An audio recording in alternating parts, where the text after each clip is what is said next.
Today I'm going to be looking at this as 18 normal Australian things that are actually anything but. So yeah, you can tell me if these things are normal in Australia. I found this one interesting straight away. Number one, frozen Coke. The reason I find that interesting is this says it's anything but you actually find that here in Malaysia, or at least you used to. They actually stopped doing it for some reason. The only way I found out is I was absolutely dying for a drink one day. Super warm here, 32 degrees Celsius every day. I think I was out walking somewhere. I thought I want a frozen Coke. Went to McDonald's and they had those big red and white like bands over it. It doesn't work anymore. We don't sell it anymore. I was so disappointed, man. I needed the drink, but they do it in Australia seemingly. So it says, picture this, it's a hot summer afternoon. I did. You pass a Macca's or a HJ's and you know exactly how to make your day better. An icy cold frozen Coke straight out of the slushy machine.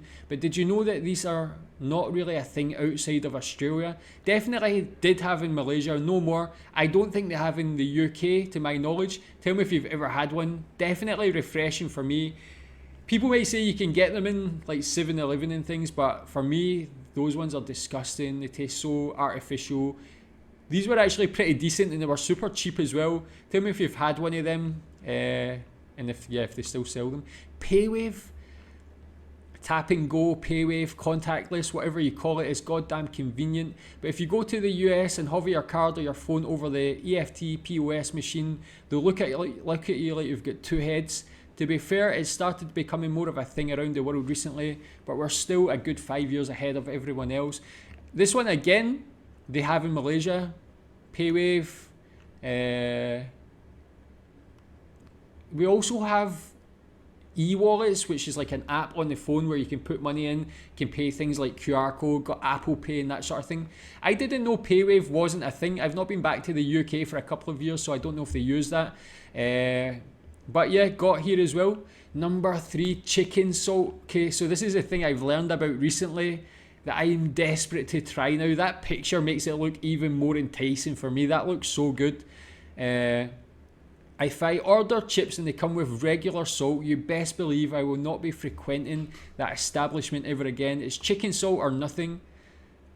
But travel anywhere else in the world and they'll have no idea what you're on about. I think that's a fair point. I've never seen it anywhere else in any country I've been.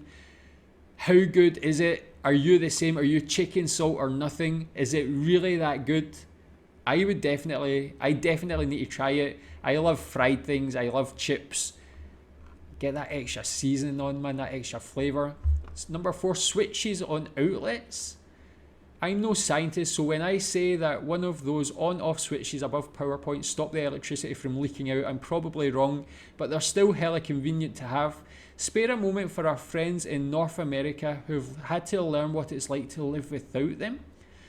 I have never considered that people don't have switches on their outlets. I've never been to the US.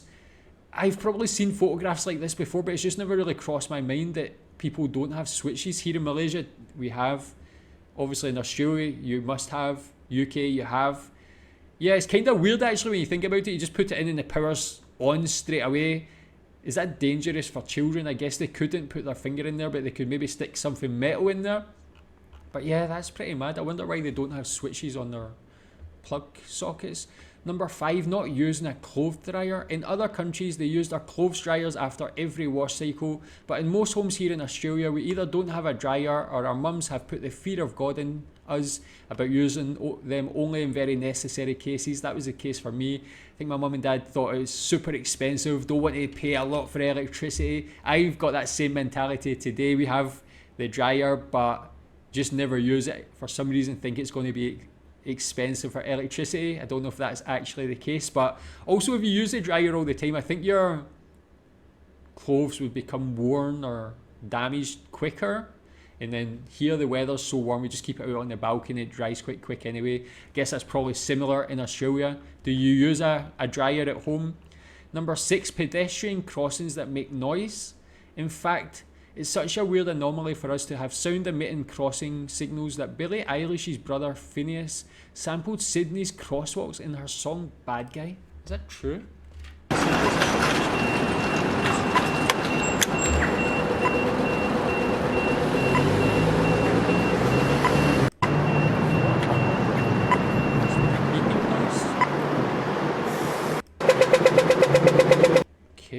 never considered that before. Is that a thing? I've never heard or never noticed a pedestrian crossing making noise. Maybe that's uniquely Australian, must be. Dual flush toilets, yeah, I definitely have that here. I don't quite know how we're one of the only places where toilets come with a half flush option. Is it because we're water conscious? Yeah, tell me why you have them here in Malaysia as well, but it makes sense, yeah, not wasting so much water, always having a big flush. Do our number one have a little flush? Do our number two have a big flush? Yeah, it makes sense. It's pretty good for the environment, I think. Having bad Wi-Fi.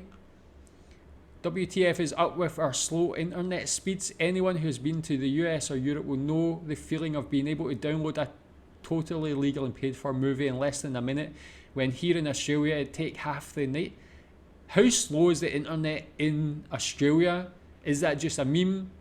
Here in Malaysia, I think I'm getting like 120, 130, and even I think that's just about average. Tell me, how slow is the internet in Australia? Is there any reason for it? Is it just how Australia is just quite far away from other countries, maybe wires and things? I don't really know. Tell me why that is. 9, saying but at the end of the sentence. I say that all the time. When I first met my wife, she had no idea what I was talking about, but glad to see some... Did I just say it there? Glad to see Australians say that too.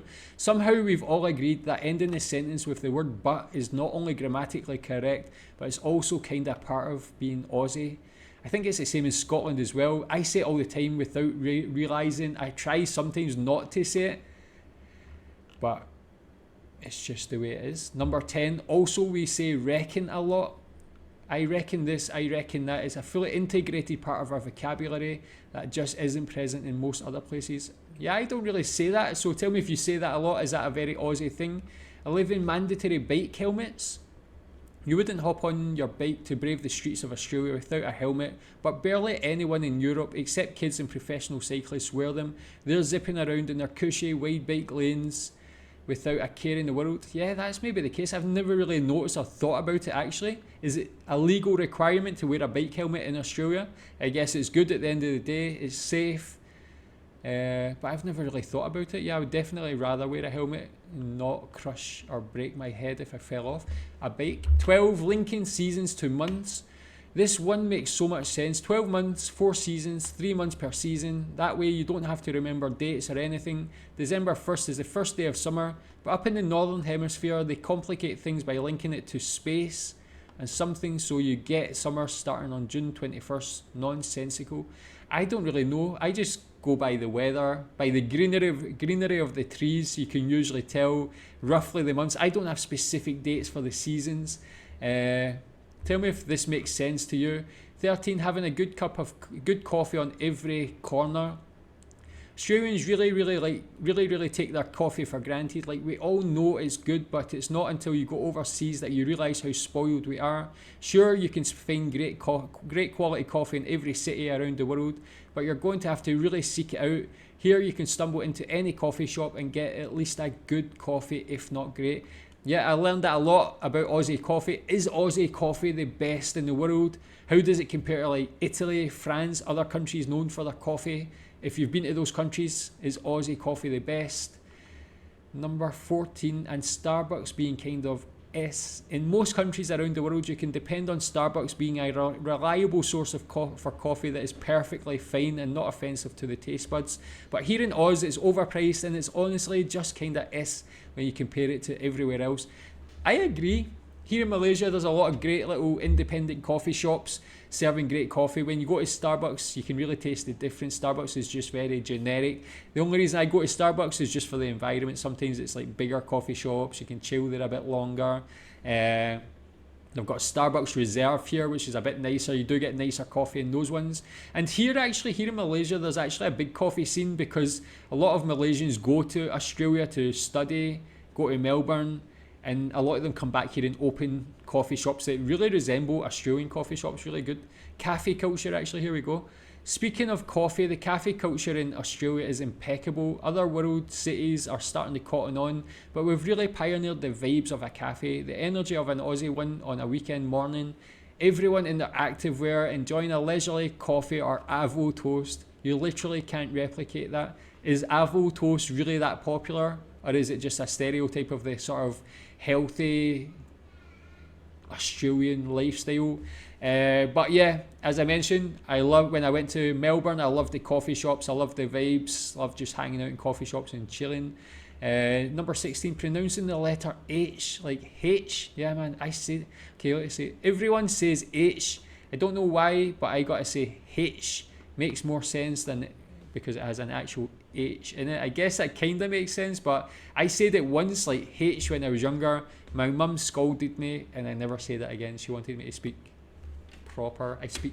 Listen to my accent. It's not really proper, but I just remember that for some reason. Do you say H or H? Unique names for things. I just found out loads of Australians call slides slippery dips. A few people are weird. Obviously, we're the royals of shortening and abbreviating words, but we've got a ton of bizarre vocab in Australia that just won't make sense anywhere else in the world except maybe New Zealand. To name a few, slippery dip. Never heard of that, but it's very satisfying to say.